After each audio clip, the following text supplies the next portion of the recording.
আপনারা গার্মেন্টসে কাজ পেলে যাবেন কিনা, অন্য পেশায় সুযোগ পেলে যাবেন কিনা। আমার মনে হয় এখানে মূল কথা যেটা বলা দরকার যে সমস্যা আসলে আপনাদের মানসিকতায়। আপনারা কোনোভাবেই মেনে নিতে পারছেন না যে একজন নারী যৌন পেশায় থাকতে চাইতে পারে, তার এই চয়েসটাকে আপনারা সম্মান করতে পারছেন না। তারা কিন্তু আপনাদের করুণা চাইতে আসে নাই যে আমাদেরকে বিকল্প পেশা দেন, আমাদেরকে সমাজে প্রতিষ্ঠিত করে দেন, এটা কিন্তু তারা বলছে না। তারা বলছে আমরা মানুষ, আমরা নারী হিসাবে নির্যাতিত হচ্ছি, এই নির্যাতনের শেষ আমরা চাই এবং মানুষ হিসেবে আমাদের মর্যাদা আমরা চাই। শ্রেণী পেশা নির্বিশেষে প্রতিটা মানুষের কিন্তু এই অধিকার, আপনারা এই অধিকার নিয়ে কথা বলবেন, তার জন্য আপনাদেরকে ডাকা হয়েছে। করুণা করার জন্য বা বিকল্প প্রস্তাব দেওয়ার জন্য আপনাদেরকে ডাকা হয় নাই। তো আমরা যেন আমাদের মানসিকতার উপর একটু কাজ করি, ঠিক আছে?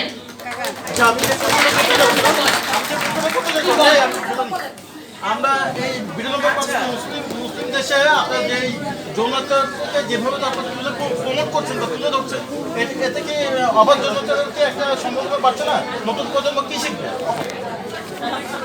আমি বলবো যে সবকিছুর মধ্যে ধর্মকে টানার অভ্যাসটা আমাদের বন্ধ করতে হবে। ধর্ম যার যার, দেশটা সবার।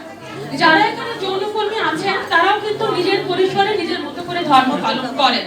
সেই ধর্মটা কিন্তু তারা যৌন পেশা ব্যবহারের সময় ধর্মটাকে বিক্রি করেন না। কাজে আমরা এই প্রসঙ্গটা এখানে না আনি, মানুষকে তার ধর্মীয় স্বাধীনতাটুকু দেই। যদি আমরা বিশ্বাস করি যে কোনো একজন সৃষ্টিকর্তা সবাইকে সৃষ্টি করেছেন, হিসাবটা তাকেই করতে দিন। আমরা এখানে বসে মানুষকে বিচার না করি। কাজে please keep religion out of the subject. নতুন প্রজন্মটা কি হবে? নতুন প্রজন্মকে শেখান মানুষের মর্যাদা দিতে।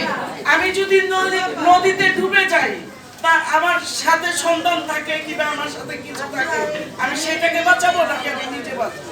নতুন প্রজন্মের কথা আমি পরে বলবো, আগে আমি বাঁচবো। আমি যদি বেঁচে থাকি তাহলে আমি নতুন প্রজন্ম কি করবে, কতটুকু ভালো করতে পারবো সেটা আমরা দেখব। নতুন প্রজন্মের কথা বই না, আমি নিজে মরে যাব না তো। যেভাবে আমরা এখানে করুণা চাইতে আসিনি, দয়া চাইতে আসিনি। আমরা এই দেশের ভোটার, এই দেশের নাগরিক, এটা আমাদের জন্মভূমি, এটাই আমাদের মাতৃভূমি, এখানে আমাদের জন্ম হয়েছে। তা আমরা যখন ভোট দিই তখন সরকার বলে না যে যৌনকর্মীর ভোট আলাদা হবে না, এরা যৌনকর্মী, এদের ভোট নেওয়া হবে না।